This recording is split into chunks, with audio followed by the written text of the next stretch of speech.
Assalamualaikum warahmatullahi wabarakatuh.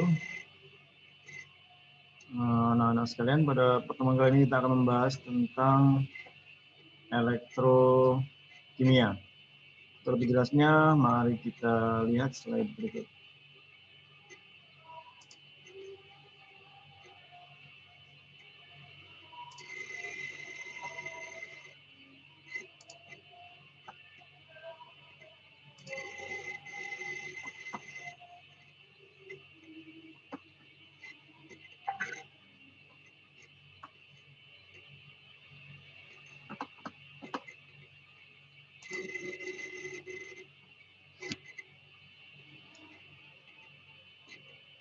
Ini indikator yang akan kita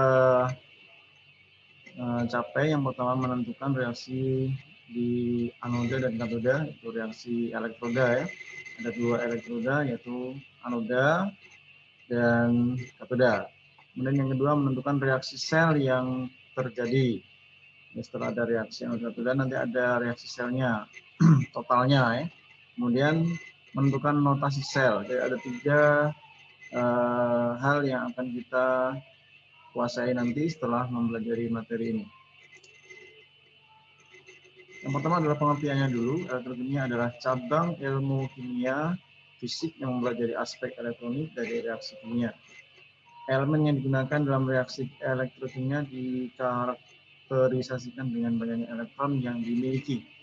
Secara umum, elektrokimia terbagi dalam dua kelompok, yaitu sel galvani dan sel elektrolisis. Dalam pertemuan ini kita akan mempelajari tentang sel galvani. Sel galvani disebut juga dengan sel volta.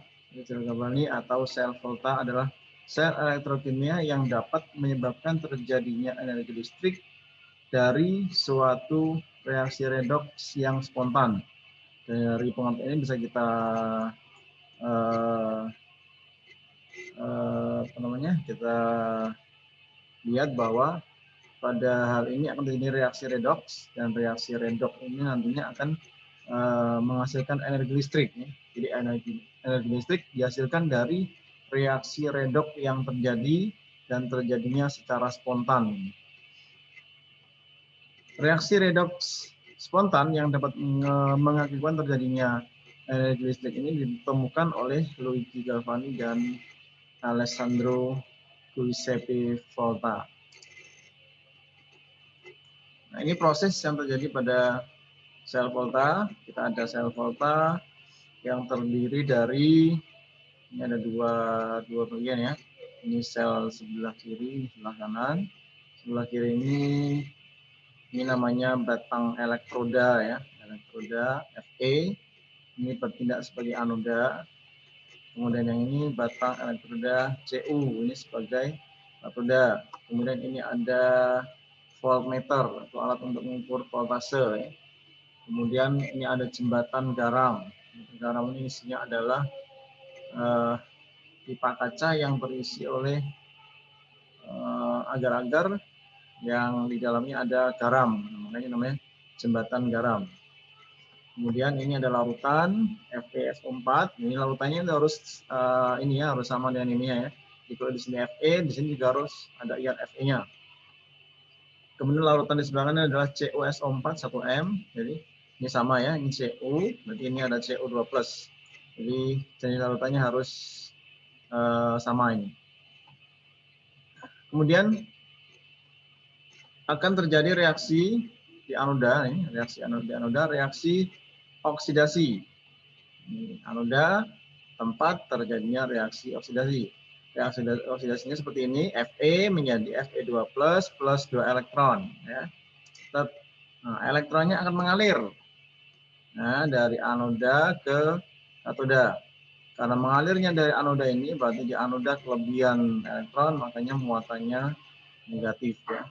Di anoda muatannya negatif, sedangkan di katoda sini muatannya positif ya, yang dituju oleh elektron ini. Kemudian di katoda terjadi reaksi, ini reaksinya reduksi CO2+, jadi CO2+ yang ada dalam larutan ini plus 2E, elektronnya yang berasal dari sini tadi, dari anoda tadi, katanya ditangkap oleh CO2 plus, menghasilkan Cu. Ya, sekali lagi, reaksi yang terjadi di anoda, reaksi oksidasi, itu Fe menjadi Fe2 plus 2E. Jadi ada elektron yang dilepaskan di anoda. Elektronnya menuju katoda, kemudian ditangkap oleh ion CO2 plus yang berada dalam barutan, CO2 plus 2E menghasilkan Cu. Ya. Kemudian reaksi ini bisa kita totalkan. Ini coret saja karena yang dihasilkan di anoda dipakai di katoda sama-sama. Ini ya dicoret. Tinggal FeS plus CO2 plus menjadi Fe2 plus Cu. Ini yang dinamakan reaksi sel. Reaksi sel di FeS plus CO2 plus menghasilkan Fe2 plus Cu. Ya. Oke, berikutnya yang terakhir notasi sel. Notasi selnya ini yang dituliskan di sebelah kiri itu adalah reaksi oksidasi, yang di sebelah kanan itu adalah reaksi reduksi. Ya, sebelah kiri reaksi oksidasi, oksidasinya di sini adalah Fe menjadi Fe2 plus. Tulis seperti ini, Fe garis miring Fe2 plus, garis miring ini melambangkan tanda panah, jadi Fe menjadi Fe2 plus ya. Kemudian garis 2 ini melambangkan jembatan garam. Ya, kemudian yang di bagian sebelah kanan adalah reaksi reduksinya. Jadi CO2 plus menjadi Cu. CO2 plus menjadi Cu. Elektronnya tidak dituliskan di sini. Sekali lagi ya. Jadi yang di sebelah kiri itu adalah reaksi oksidasi, sebelah kanan reaksi reduksi. Tulisnya Fe garis miring Fe2 plus garis miring 2 CO2 plus Cu ya.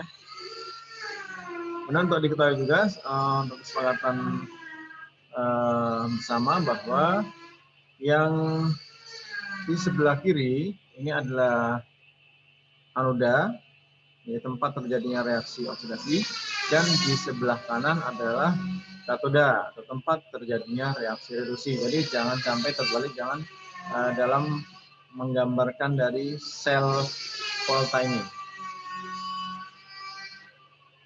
Oke, lanjut. Ini ada soal yang akan kita bahas bersama. Diketahui notasi sel sebagai berikut: Mg Mg2 plus Sn 2 plus Sn. A, gambarkanlah sel elektrokimianya. B, tuliskan reaksi di anoda dan katoda. Yang C, tuliskan reaksi selnya. Dari reaksi ini, reaksi Mg Mg2 plus Sn 2 plus Sn, bisa kita lihat bahwa di sebelah kiri adalah reaksi oksidasi Mg. Ini berarti di pihak anoda ya. Kemudian di sebelah kanan adalah reaksi reduksi Sn2 plus menjadi Sn. Ini berarti di katodanya. Nanti kalau menggambarkannya, yang di sebelah kiri berarti kita menggunakan elektroda magnesium Mg. Yang di sebelah kanan elektrodanya adalah timah Sn. Kemudian larutannya harus disesuaikan dengan yang di sini. Nanti kalau di sini Mg, maka larutannya harus mengandung Mg2+. Kalau di sini di bagian katoda Sn, berarti larutannya harus mengandung Sn2+. Ya. Baik, kita gambarkan. Seperti ini gambarannya jadi. Nah, ini sebelah kiri adalah Mg. Larutannya kita bisa menggunakan MgSO4 1M ya.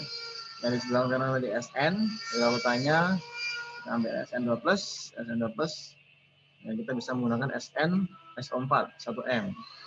Oke ya.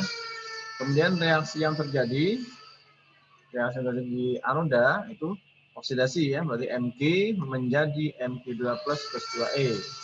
Kemudian reaksi yang terjadi di katoda, reaksi reduksi dari Sn2 plus 2E menghasilkan Sn. Kemudian reaksi selnya adalah ini Mg plus SN2+, Mg plus SN2+, ini coret, menghasilkan Mg2+, plus Sn. Jadi yang ini tinggal kita total dari reaksi di masing-masing elektroda nih, reaksi anoda dan reaksi katoda. Hasilnya sesuai dengan reaksi ini, inilah. Mg menjadi SN2+, Mg plus SN2+ menjadi Mg2+ plus Sn. Nah, hasilnya tadi sudah digambarkan di sana untuk soal tadi. Baik, demikian pembahasan dari masalah yang ada tadi.